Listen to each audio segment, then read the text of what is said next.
Pandemi COVID-19 membuat seluruh sektor perekonomian terdampak, termasuk sektor pariwisata, di mana selama hampir 2 tahun pariwisata di Indonesia dipaksa untuk tutup.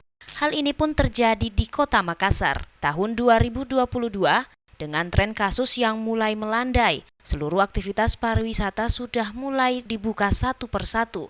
Dan di tahun 2022, Dinas Pariwisata Ekonomi Kreatif Kota Makassar akan berupaya meningkatkan potensi kunjungan di Kota Makassar, termasuk kembali menggelar event nasional F8.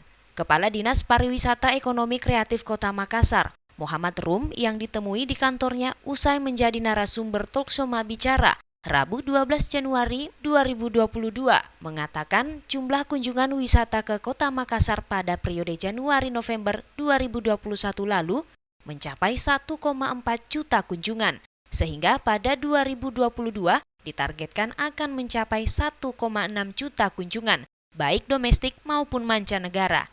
Angka kunjungan terakhir itu di Kota Makassar di periode Januari sampai November 2021 kurang lebih untuk wisatawan Nusantara sebesar 1,4 juta. Kita berharap bisa naik sekitar 1,6 juta untuk wisatawan Nusantara. Untuk wisatawan mancanegara bisa sekitar 30 ribuan. F8 sendiri insya Allah kita akan melaksanakan menyesuaikan dengan kondisi pandemi di tahun ini. Kalau semua bisa terkontrol seperti kemarin-kemarin dan beberapa event juga sudah berjalan di Kota Makassar, kita optimis bisa berjalan dengan pola hybrid, jadi secara online dan offline.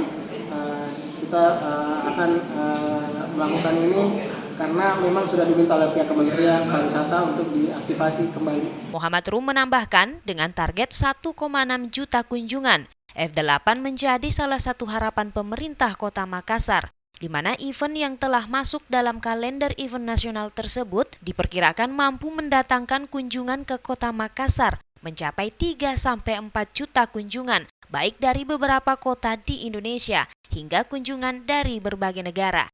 Sementara itu, gambaran penyelenggaraan masih dalam pembahasan antara pemerintah kota dengan pihak PT Festival Makassar. Ira, Fajar TV dan Fajar Radio melaporkan.